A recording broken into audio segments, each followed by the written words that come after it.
Just north of Lovelock, Nevada, in a remote patch of desert, remains of a once top-secret spy plane have been scattered on the dusty ground since it crashed in 1967. I wanted to see the pieces for myself and learn about Nevada's history of aviation testing, so I met up with a local nuclear scientist and aircraft enthusiast, Taylor Wilson, and asked him to show me the crash site.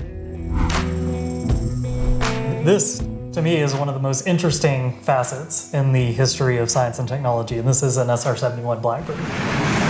One of the reasons Taylor is so fascinated with the Blackbird is because 60 years after it started flying, it still maintains the record for the fastest manned jet aircraft ever built.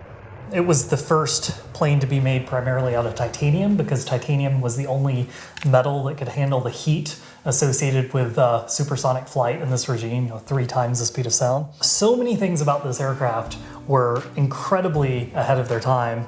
It's probably no surprise that this thing spawned a lot of, UFO reports. This is the desert of western Nevada. The name of this isolated spot in Nevada is Watertown, and its very isolation is of the greatest importance. The CIA wanted to develop their top-secret spy planes in the most remote area possible. Since the Nevada test site had already been developed for nuclear testing, it was the perfect location to test aircraft. What would become known as Area 51 was born. If you say Area 51, the first thing someone will think of is aliens, when they should be thinking airplanes. Peter Merlin is an aerospace historian who has been researching the history of Area 51 since 1984. With the Cold War at a fever pitch, secrecy was a top priority. Trying to evade Russian defenses meant pushing aircraft design to the absolute limit, and Area 51, just north of Las Vegas, was often the first stop for these experimental planes. For the last, 60, 70 some odd years, most of the most interesting developments in United States military aerospace has flown out of that site, including the SR-71. The Blackbird that crashed north of Lovelock was on its final leg of a night training flight when the pilot noticed that although the instruments indicated a straight and level flight, the aircraft was actually flipped on its side, which led to the pilot losing control. The pilot and the reconnaissance systems officer ejected, and the plane continued into the ground where it dug this nice crater.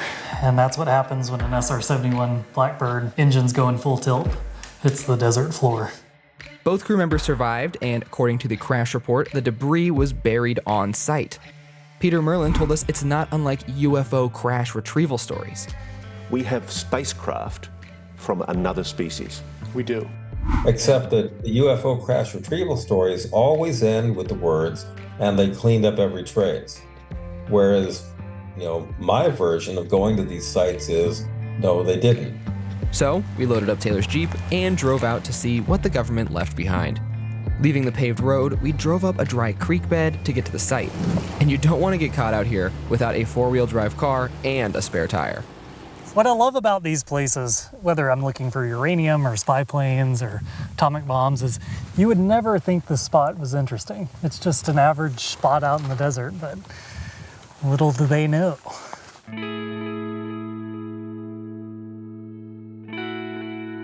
So if you look, that crater is directly in front of us, or was directly in front of us, the impact site. Pilot was actually picked up right, maybe half mile that way. Here's the wash. Yep. The wash that we were driving in. You can see at the back end, see the change in topography. Yeah, it's right before that, huh? It's basically in between the two washes.